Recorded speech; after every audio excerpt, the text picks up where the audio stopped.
शिक्षण मंत्री यांच्या राजीनाम्याच्या अनुषंगाने आता दिल्ली पेटून उठल्याचं दिसून येत आहे। जंतर मंतर या ठिकाणी अभिजित दिपके यांनी एक लढा पुकारलेला आहे। काँग्रेस जनता पार्टी याच्या माध्यमातून आता संबंध देशातून जे आहे त्या ठिकाणी युवक एकवटलेले आहेत। काय सांगाल? नाही, काँग्रेस जनता पार्टीच्या अभिजित दिपके यांची जी एंट्री झाली ती डॉक्टर बाबासाहेब आंबेडकरांचा फोटो असलेलं पुस्तक घेऊन त्या ठिकाणी एंट्री झाली आणि तिथंच असणारं या देशातली एक शोषण करणारी, अराजकता निर्माण करणाऱ्या व्यवस्थेचे मीटर लागलेले आणि त्यांनी ज्या पद्धतीने आज आंदोलन केलंय हे केंद्र सरकारने आधीच केलं असतं तर या दिवसाची गरज पडली नसते। 20 ते 22 बळी नीट पेपर फुटीच्या दरम्यान या सगळ्या धर्मेंद्र प्रधाननी घेतलेले। नुसता राजीनामा नाही तर या सगळ्या शिक्षण मंत्र्यावरती मनुष्यवधाचा गुन्हा दाखल झाला पाहिजे, पण जबाबदारी घ्यायचीच नाही, हुकुमशाही दाखवायची। किती काही झालं तरी आम्ही काहीच करणार नाही अशा पद्धतीचा जो काही रोल केंद्र सरकारचा आहे त्याच्या विरोधात एक छोटी चुणूक आहे आजची। दिल्लीच्या जंतर मंतरवरती जो काही आक्रोश दिसलाय हा खूप छोटा आहे। काही तासात जर धर्मेंद्र प्रधानचा राजीनामा नाही घेतला आणि त्याच्यामध्ये जर त्यांनी लोकशाही पद्धतीने ही व्यवस्था चालवण्याची जर वाटचाल नाही दाखवली तर येणाऱ्या काळात ही आजची चुणूक जन उठावाच्या माध्यमातून देशामध्ये एक उग्र रूप घेतल्याशिवाय राहणार नाही। आणि तुम्हाला जे बाहेरच्या देशात दिसतं, राष्ट्राध्यक्ष पळाला, पंतप्रधान पळाला, ती अवस्था यांच्यावरती आल्याशिवाय राहणार नाही। त्याच्यामुळे या आंदोलनाकडे मी एकदम सकारात्मक दृष्टीने बघतोय।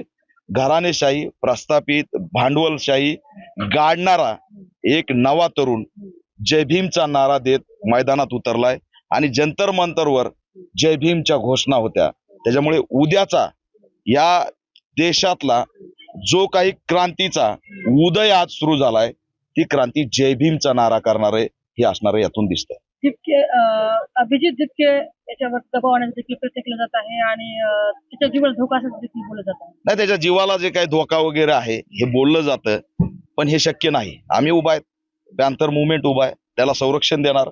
आमच्या मागणीनंतर 2 तासात त्याच्या आई वडिलांना संरक्षण मिळालेलं आहे आणि अभिजित दिपकेला सुद्धा केसाला टच होऊ देणार नाहीत, कारण तो चिल्लर नाही।